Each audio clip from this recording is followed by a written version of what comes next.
Assalamualaikum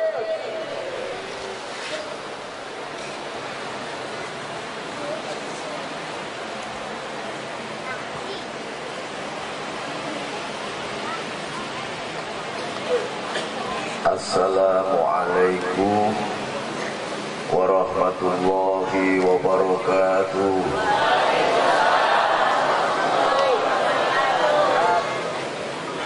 Bismillahi Allahu Akbar. Aqulu ala nafsi wa ala dini wa ala ahli wa ala auladi wa ala mali wa ala ashabi wa ala adyanihi wa ala amwalihi al-fa'afin.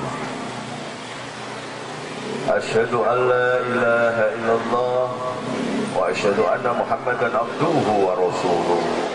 Wa la hawla wa la quwata illa billahil aliyyil azim.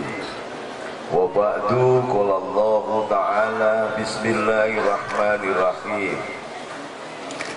Allahu nurus samawati wal ardh. Masalu nurihi kamiskati fiha misbah. Al-misbahu fi zujajah. Al-zujajatu ka'annaha kawkabun duriyyu yuqadu min syajarah mubarakatin jainutunatin la zarkiyatin wala gharbiyah. Yakadu yaituha yudhi'u walau lam tamsashu nar. Nurun ala nur yahdilahu linurihi mayasya wa yadribullahu al-amsala linnasi wallahu bikulli syai'in alim. Wa qala ta'ala laqad kana lakum fi rasulillahi uswatun hasanah liman kana yarjullaha wal yawmal akhirah wa dzakarallaha katsiran. Sadaqallah. Ibu-ibu dan bapak-bapak, wabil khusus Al-Khatib Ali bin Husain Asghar, para alim, ulama, perkenankan saya tidak berdiri karena di bawah banyak orang tua. Saya tak duduk saja, okay? Alhamdulillah. Yang pertama, mari kita bersyukur kepada Allah bahwa kita bisa ketemu dalam pengajian yang mubarak, yang luar biasa ini. Bagi saya baru pertama kali ini menghadiri pengajian yang diadakan di tengah jalan.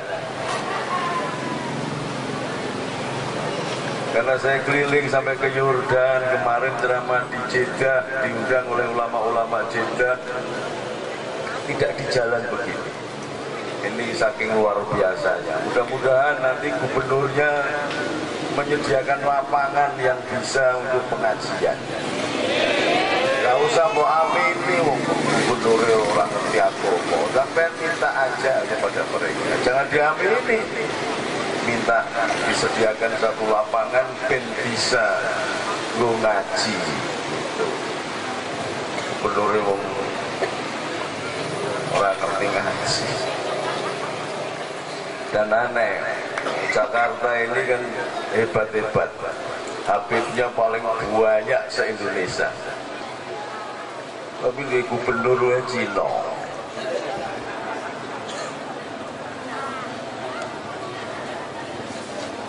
Tapi Cina kayak ya gubernur, tapi gubernur, tapi Cina, tapi gubernur. Mudah-mudahan lah malam ini kita berdoa karena sawabnya, syafaatnya Nabi, semuanya jadi baik. Selawat dan salam kita unjukaken dumateng junjungan kita Nabiullah Agung akhiri zaman Sayyidina Muhammad sallallahu alaihi wasallam. Allahumma sholli ala Muhammad. Allahumma sholli ala Muhammad. Sholli ala Muhammad. Saya ini Kiai iso, jadi disorot lampu kayak gini malah kemeringet. Kipas angin ini soalnya ke sana. Jadi saya lepas aja ya. Tetap ganteng kalau suka baca selawat. Alhamdulillah. Belum istirahat saya setahun penuh. Nanti tanggal 6 sudah harus umroh lagi. Tanggal 1 ada khol cucunya Sunan Giri yang ke urutan kelima, yaitu canggah saya namanya Sultan Abdul Hamid di daerah ujung Pangkah Gresik. Setelah itu saya umroh lagi. Karena apa? Dungake Indonesia supaya tentrem. Karena apa? Karena Indonesia ini kayak guyonan. Menentukan KPK, Pak Polisi, Kapolri, rabarbar. Gak selesai-selesai. Debat gak rampung-rampung. Karena apa? Karena beliau belum menyadari dan belum mengenal bagaimana cara style of leadership, gaya kepemimpinan Nabiullah Agung Muhammad SAW. Kalau dia tahu, selesai sudah. Indonesia ini paling gampang. Tapi karena nggak paham, saya jadi mumet ngelihat presiden sampean. Presiden belusuan. Lho jangan diketawain dong, sampean pilih sendiri yuk. Iya Pak ya? Dipilih presidennya karena belusuan, padahal tukang golek beling itu juga belusuan.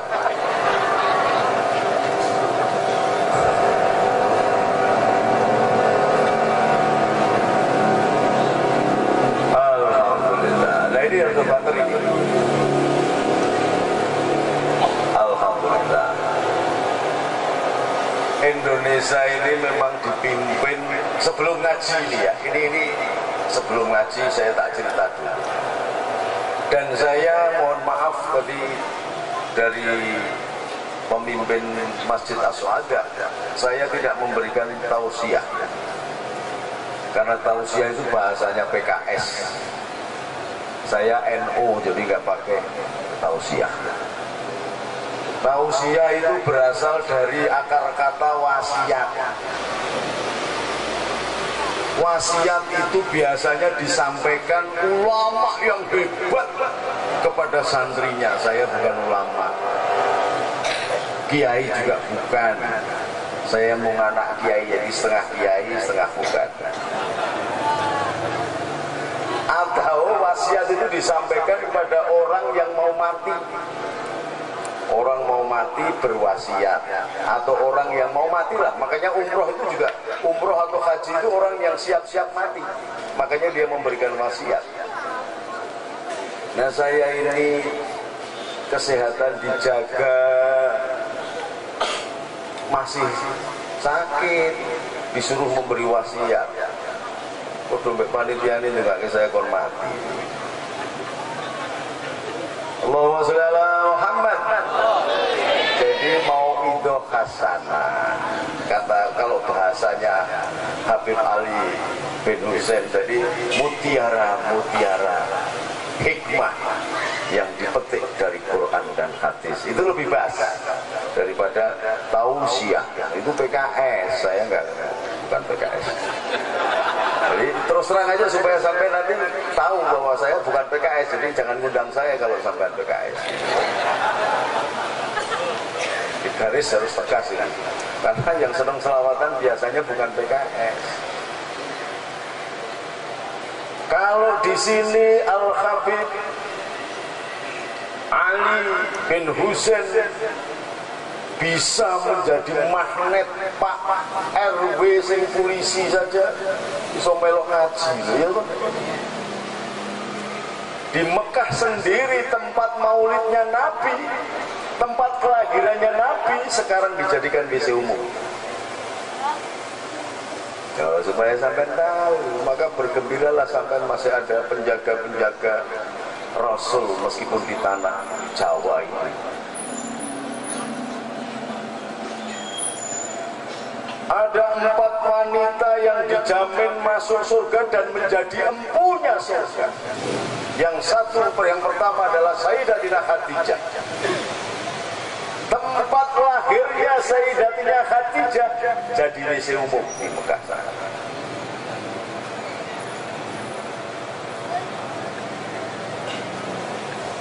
Wanita yang kedua yang menjadi empunya surga adalah Sayyidatina Fatimah, tuan putriku yang bernama Fatimah, Fatimah Zahra. Tempat kelahirannya jadi WC umum. Ini harus paham, ya. Karena apa? Karena setelah pasca kekhalifahan Turki Ottoman itu, lalu muncullah Inggris dan Perancis menggunakan orang-orang Arab yang ada di Mekah dan Riyadh untuk mengakuisisi, mencapok tanah Hejaz yang sekarang bernama Makkah, yang itu namanya dulu Hejaz. Makkah itu berasal dari kata bakah, karena dulu tidak ada pepohonan apapun. Baru menjadi kota setelah cucunya putranya Nabi Ibrahim yang bernama Ismail bersama ibunya tinggal di kota Bakah. Kemudian berkembang bersama dengan suku Jurhum, keturunan Nabi Soleh, kemudian menjadi Bani Hashim, dan kemudian melahirkan Rasulullah Muhammad SAW. Ini setelah menguasai Madinah dan Mekah, dibantailah orang-orang yang suka selawatan begini nih. Maka di Mekah sana nggak ada Habib, sembelih semua. Oh, ini perlu tahu sampai. Mula nek ana Habib ganteng ngono sampean cintai, sampean tidak salaman. Panitiane aja dilarang nek ana meh salaman mbek Habib. Dalan swarga, bi hablillahi jami'a wala tafarraqu. Jangan dulu kok boleh salaman. Lho nek Habib ora ketemu rakyat kiai enggak boleh salaman sama rakyat, dan sing nyelametne sapa? Ya, jadi panitia jangan bilang-bilang, jangan. Boro-boro tangan ambune ra enak diambungi wis apik.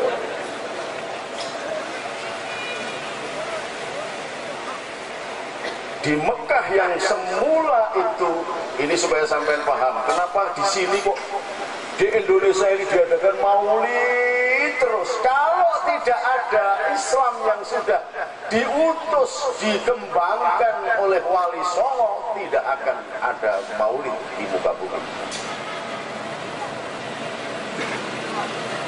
Nah, Wali Songo itu siapa? Nanti saya jelaskan supaya sampean ini tahu dulu bahwa setelah mencapok Madinah dan Mekah yang semula dia berkuasa di Riyadh, bekerja sama dengan Perancis dan Inggris. Inggris mbuh agamane ra ngerti, Perancis mbuh agamane ra ngerti, tapi yang jelas Perancis dan Inggris ini pula yang menghancurkan kekhalifahan Turki Ottoman.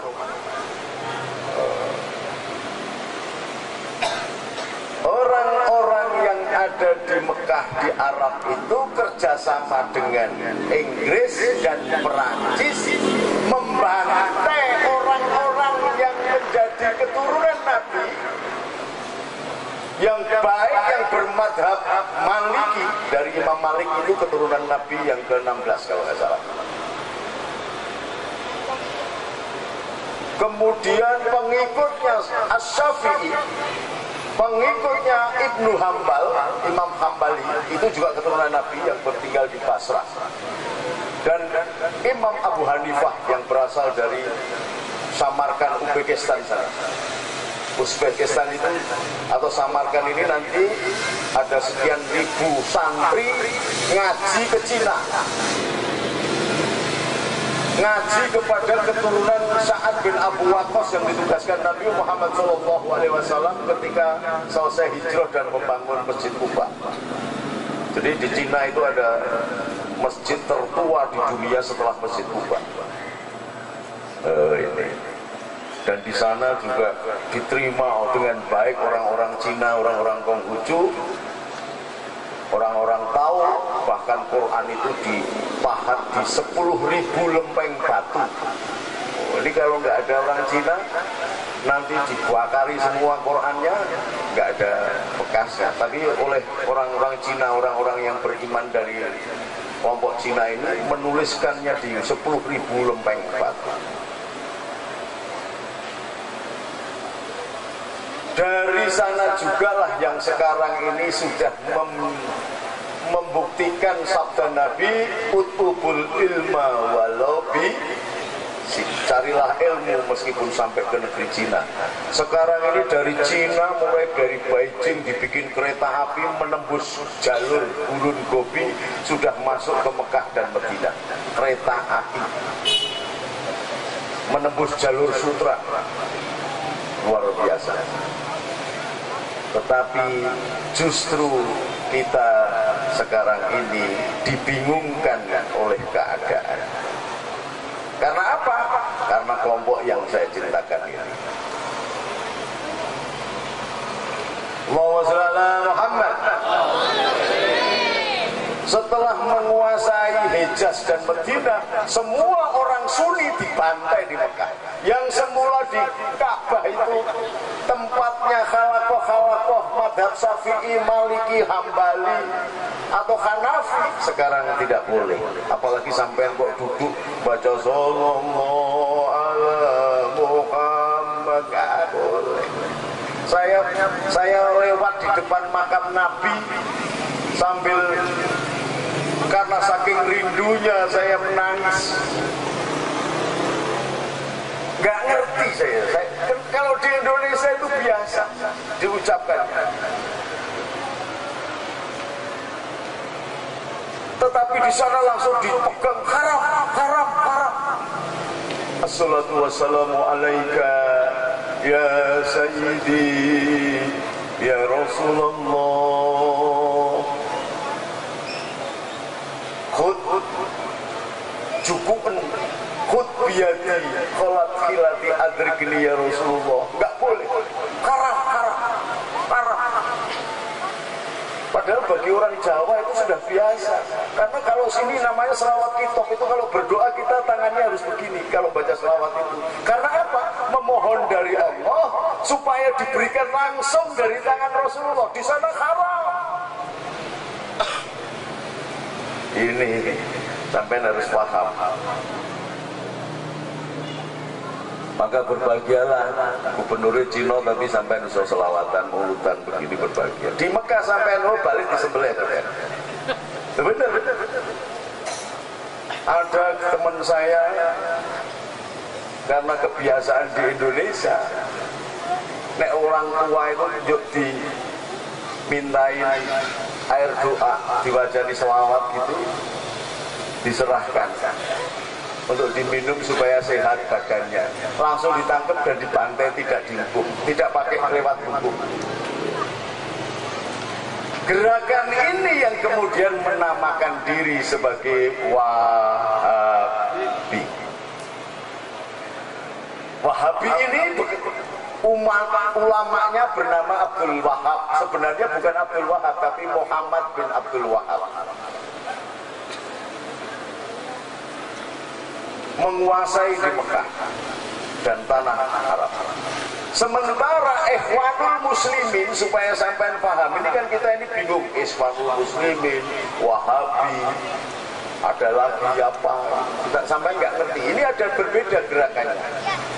Sementara sendiri di Mesir itu muncul namanya Ikhwanul Muslimin yang menerapkan mono tafsir atas Al-Quran dan mono tafsir atas hadis.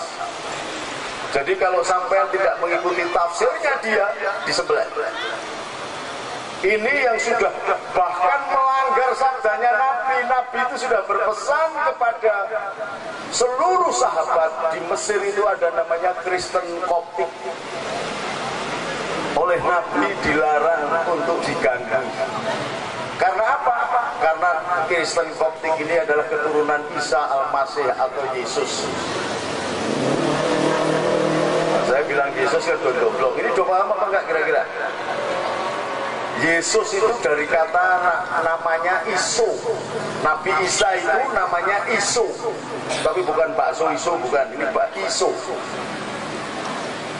Bergeser ke bahasa Arab jadi Isa.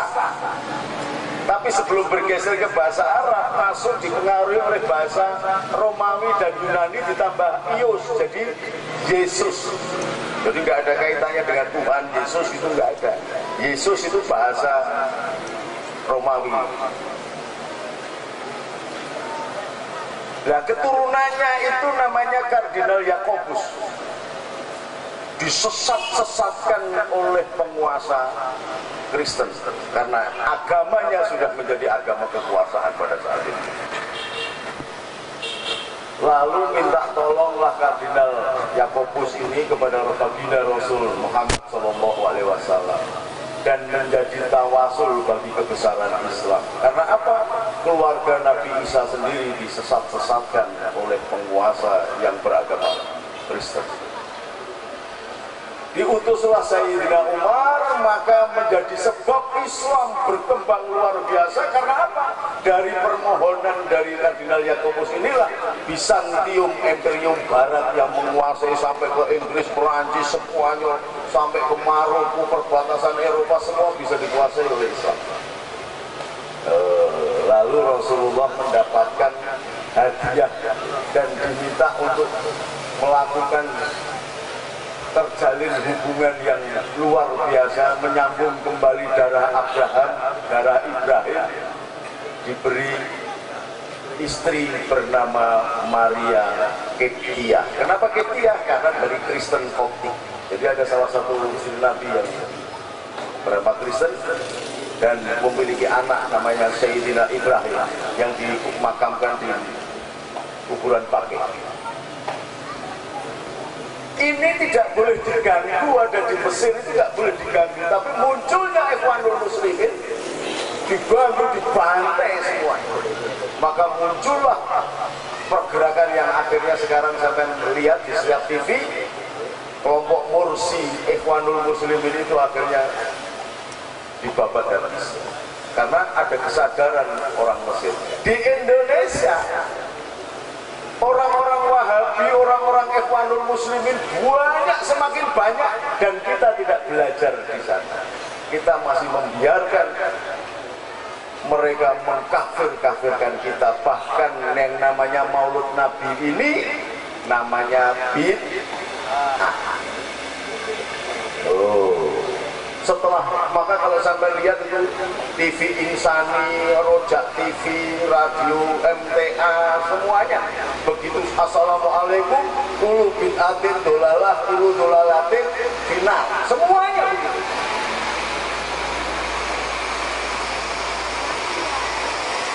Dan ini maulotan begini ini dianggap bid'ah. Nah, sekarang mulai kita ngaji ini.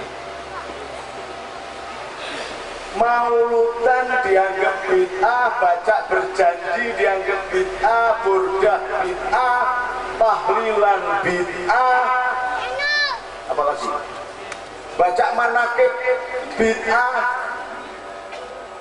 yasinan bid'ah. Itu caranya untuk menghancurkan umat Islam. Maka jangan bingung kalau ada Kapolri dan KPK geger itu, nggak usah bingung. Nah, terus bolo siapa? Gus, nggak usah bolo Kapolri, nggak usah bolo KPK. Nah, terus bagaimana? Tonton saja itu dagelannya Jokowi. Lawang Jokowi itu memiliki hak prerogatif. Kalau sudah diusulkan oleh dia sendiri, dan disetujui DPR, dilantik atau tidak dilantik sudah menjadi undang-undang. Jadi BG ini dilantik atau tidak dilantik jadi undang-undang. Maka kalau Jokowi tidak melantik berarti Jokowi melanggar undang-undang. Ini kenapa kok dibikin ruwet begini? Karena sesungguhnya untuk mengalihkan isu bahwa kelompok Ikhwanul Muslimin, kelompok Wahabi, dan ada kelompok HTI, saya ceton-cetonan ini ngomong. Hizbut Tahrir. Hizbut Tahrir itu adalah perkawinan antara Ikhwanul Muslimin dan Wahabi. Maka melahirkan satu bentuk gerakan yang sangat berbahaya. Saya sudah keliling Indonesia, kebetulan saya sebagai ketua pendekar pakar Bursa se-Indonesia, dan dulu bansos saya siapkan. Kalau sampai di sini dominan, ada habib-habib banyak, nggak ada yang berani dominan. Tapi di daerah-daerah, wah, Hizbut Tahrir itu adalah perkawinan antara Wahabi dan Ikhwanul Muslimin. Bapak Kiai, Pak Kiai, mohon maaf. Kita minta kepada guru kita untuk menyampaikan tentang sejarah Nabi Muhammad. Kita minta sekali lagi dengan penuh hormat buat guru kita. Tenang, tenang. Duduk, duduk. Duduk. Duduk. Duduk.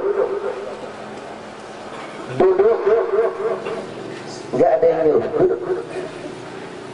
Kita minta kepada Bapak Kiai kita untuk menyampaikan tentang sejarah baginda Nabi Muhammad. Kita minta jangan kritik sana, jangan kritik sini. Lebih baik apa yang lebih manfaat buat umat Nabi dan anak-anak muda, sehingga tidak terusik jiwa-jiwa umat muslimin dan otak-otak umat muslimin yang tidak terubah. Kami berkumpul karena cinta terhadap Sayyidina Muhammad. Buat jamaah FPI,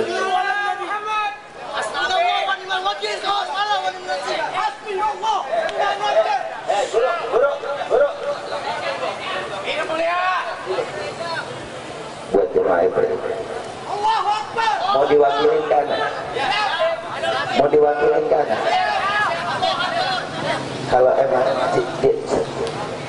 Kalau emang dengerin, buat para pemuda, dengerin, buat FPI, jamaah FPI, jamaah FPI, dengerin, udah, ya. Jamaah FPI boleh nggak minta ngomong? Mau diwakilin ke Habib apa enggak? Mau diwakilin ke Habib apa enggak? Ini majelis mulia. Mau diwakilin, duduk rapi biar Habib ngomong. Oke? Duduk rapi biar Habib ngomong. Para hadirin. Jadi mudah-mudahan apa yang disampaikan oleh, duduk yang manis. Ini majelis Rasulullah. Duduk. Duduk untuk Rasulullah. Duduk. Duduk yang manis.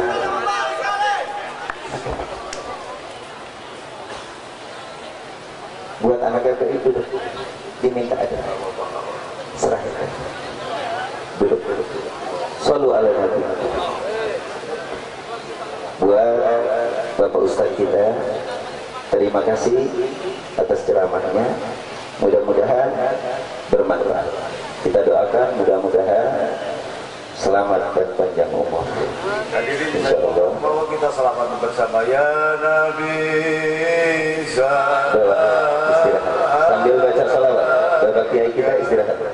Ya Rasul. Istirahat.